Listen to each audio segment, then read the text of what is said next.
Welcome to today's episode of Free to Lead, Journeys of Leaders, driven by passion, inspired by purpose. And we have none other than a world boxing champion, Billy Schwer, in the red corner. Let's get it on. Let's get Exactly. ready to rumble, Will. Yes, no stopping this man. I asked Billy to come on the Free to Lead podcast because he's got a unique approach since he stopped boxing. He's now doing professional speaking, motivation, working with teams. He's written one book and the second book's about to come out. And he's also a friend of mine. And this was an opportunity to have Billy on the show and to really get an insight from your perspective on your journey, which has been quite in the boxing journey. You can share that for us. That would be great. But then how it's transitioned into the world that you're in now. That would be great. So Billy, welcome to Free to Lead. It's always a pleasure to be with you. Always. Great. Some people may have heard of you. They may not know about your background. World boxing champion. Where did it all begin and what's this journey you've been on?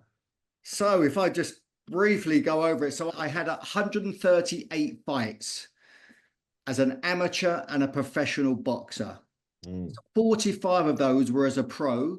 And I won the British, the Commonwealth, and eventually I won the World Championships on my fourth attempt. So that's the journey. And that was a 20-year journey. Yeah. Those fights over that period of time. So that was a lot of graft, a lot of work over a long time. Yes. Yeah. And a lot of picking yourself back up, really. Like fourth attempt to win the world championship. How many times you got knocked down and got back up again? So boxing's a very unique sport. Professional boxing. Amateur boxing's different, but professional boxing, the intention is very different. So the mindset, if you're going to succeed and get to a world level as a professional boxer, there's a certain mindset that you got to have, because you don't play boxing. You play football, you play rugby, you play golf, but you don't play boxing. So the intention is very different. And it is kill or be killed. Now, I know that sounds very barbaric and harsh, and it is. People get killed in the boxing ring. I know guys who have been killed. I know guys who have been permanently damaged.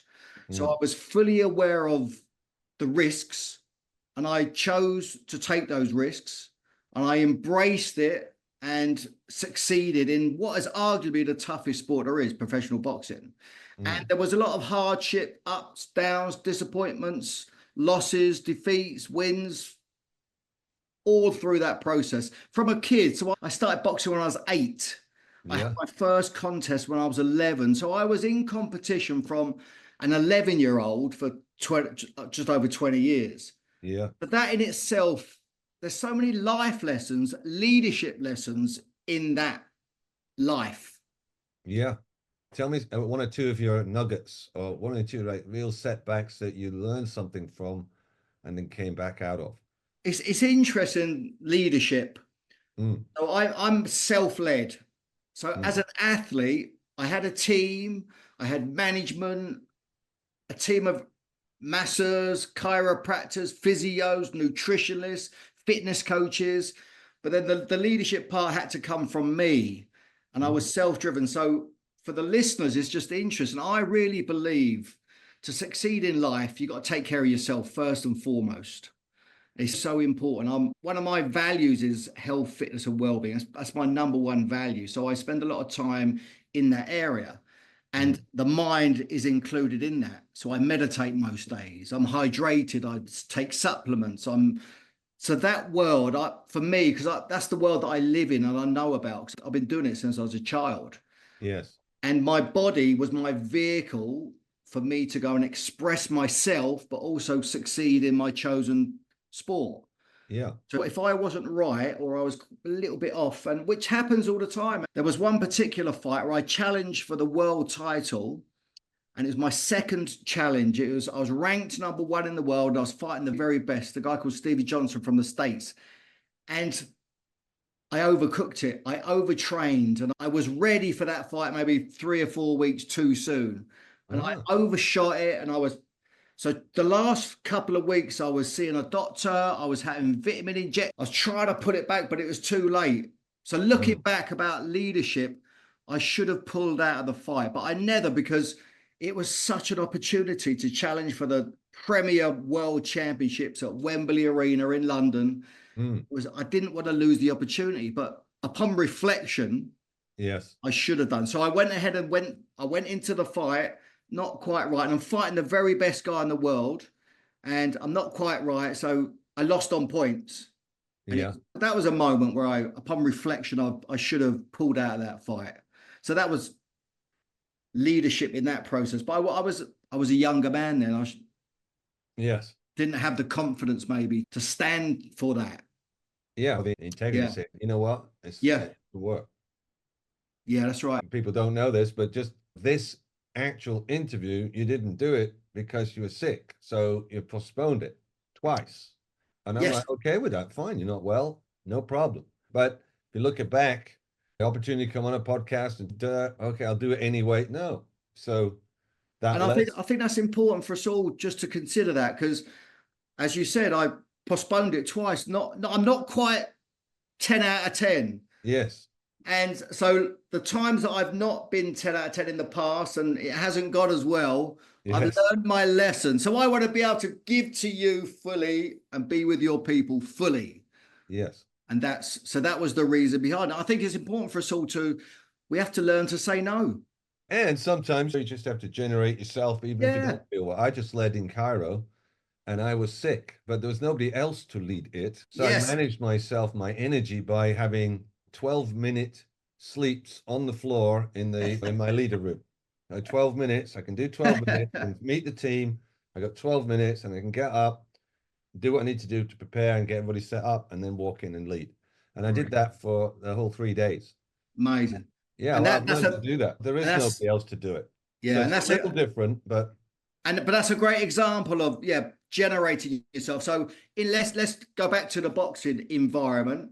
So each round, you go and have your lie down. So we box for a round, and we come down and sit down for a minute, and then we have to generate ourselves again. And I've done talks also that if you don't have a choice, like you didn't really have a choice. And I've done talks before where I've had to generate. I've got into fights where I've had to generate something. And we get good at that, right? You get practice that. But if there is a choice, you'll take the other. Yeah, very good. All right, great. And then, so you could obviously talk to boxers coming up and through, right? Who do you work with mostly these days? Is it boxers or is it companies? I know you're doing your mental boxing and... It's mainly companies, mainly business owners. So I consult and advise entrepreneurs, company owners, their leaders and their teams. And so generally... So say a little bit about your same mental boxing. You may have changed that now, but... Yeah. What is it that the umbrella is mental boxing. The words came together when I was transitioning out of being a professional boxer into the so-called real world. Yes. And I found that transition to be very difficult. We hear a lot of sports people upon their retirement. I went through depression. I went through an identity crisis. So my experience was I went through depression. Yeah. Went through a breakdown. I wrecked my marriage. I ended up in divorce. I went bankrupt. I lost everything. I crashed and burned. I was suicidal thoughts. Yeah. So hence the reason I volunteer for the charity of the Samaritans now. You're familiar with the Samaritans? Yes. So I support people on a voluntary basis who are in crisis because I've been there myself. Yeah. I know what it feels like to be on top of the world and then on the canvas, on the floor with nothing. Yes. And then the leadership part of myself, I found a way to come back from... Because I had the certain tools, what had me be a champion in the ring. What I realized, though, was those traits that I had, which had me succeed in that violent arena. I was aggressive, domineering, selfish, inconsiderate. I was always right, rah. Then that worked as a fighter. Yes. But it didn't work in my marriage. Ask my ex-wife. She'll tell you, right? Yeah. So I had to unlearn those traits, but they were embedded into me from the eight years of age as a kid. And I thought I had to be that way all the time, but I didn't realize, that's a part of me, but maybe there are other parts of me. And that's the work that I've been doing now for over 20 years, is looking at and considering and studying and exploring who Billy the Boxer is, because that was it for me. When I retired from boxing, it's like, who am I then? Exactly. Who am I now? You've identified with Billy the Boxer for your whole life, and all of a sudden you take that away, you don't know who to be. And it's all an identity. I work with lots of people. I worked with you at the beginning of that whole thing when you wanted to do public speaking. Do you remember? You came into my living room. I couldn't stop you jumping up and down when you were doing your talking. It was like jumping up and down. I said, Billy, you're not in the ring. Come on, you're talking to people. There's like an unprogramming of that from identifying with oneself as that, although that's useful, and I'm sure you can leverage that in your promotion and people know you. And there's this new world that you're in now, and I'm very happy that you're successful in what you're doing. What would you say to some boxers or other sports people? They were there, super great, and now they're not doing it and they don't know where they are, because I understand it happens a lot. You hear these guys washed up, bankrupt, and look at Tyson. He just came back, but it's like a paid fight, you know what I mean, to get him some money.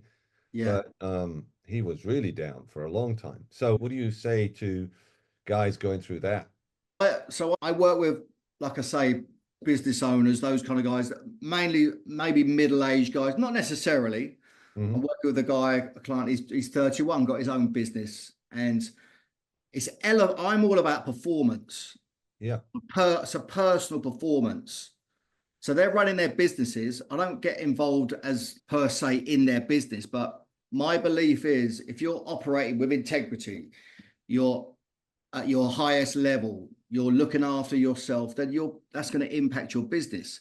So then it's getting people to consider how they are is not who they are and how they're operating. Because a lot of the guys who come to me they're struggling. They're very successful business people. Amazing. They're amazing. What they've achieved and what they're doing, but they're just not quite fulfilled, happy, satisfied. And so so what I do, I get people just, where are you on a scale of 0 to 10? 0 being knocked out on the canvas, KO'd, and 10 feeling like the champion of the world. So it's just as a gauge. I know it's a made up thing that people talk about, but this week I had a guy, when we started, he was a 3 out of 10. And last week he was a 10 out of 10. Yeah. When somebody experiences that for themselves, that's just beautiful for me. It's, wow, you actually feel 10 out of 10. And that's a form of expression. So then if they're operating in their life, he was a 3 out of 10 to a 10 out of 10. If he's 8, 9, 10 out of 10, can you imagine the difference that's going to make to his business, to his marriage, with his kids, to his everywhere? Yes. That's what I love doing. Yeah. I just get, and I've got, how to live a 10 out of 10 life. I've got a recorded webinar that I've done for that. And it's getting all the stuff that's in the way such that they can experience it. Yeah, man. Good. Very good. It's very good. Transform the business owner, you transform the business. They are the lid on what's possible. Exactly. No, we're speaking the same language. For sure. Awesome. Great. How do people reach out to you? How do they get in touch with you? How do they connect with you if they want to find out more about what you're up to? I'm on LinkedIn. LinkedIn is my main platform that I engage with. Yeah. And anyone listening, I'd love to give you a version of the book. If we could put a link to that somewhere, you can have that for free. Yeah. The digital version will give you How to Be a Winner by How Billy to Be a Winner. Inside the Mind of a Champion. Great. So literally anyone listening, if they go on the link, probably in the comments or somewhere around the podcast or how we advertise it, or if not, they can go directly to Billy Schwer on LinkedIn. Billy Schwer, it's like literally your name, right? Yeah. And they can get a link and get that copy of your book. Brilliant. Well, Billy, thanks for being on the show today. It's been great to spar with you in this domain. Great. Thank you. Right. Thank you, Will. And it's always a pleasure to be with you. And the best is yet to come. Exactly. 10 out of 10. 10 out of 10. Yeah. Awesome, Billy. Thank you. Thank you.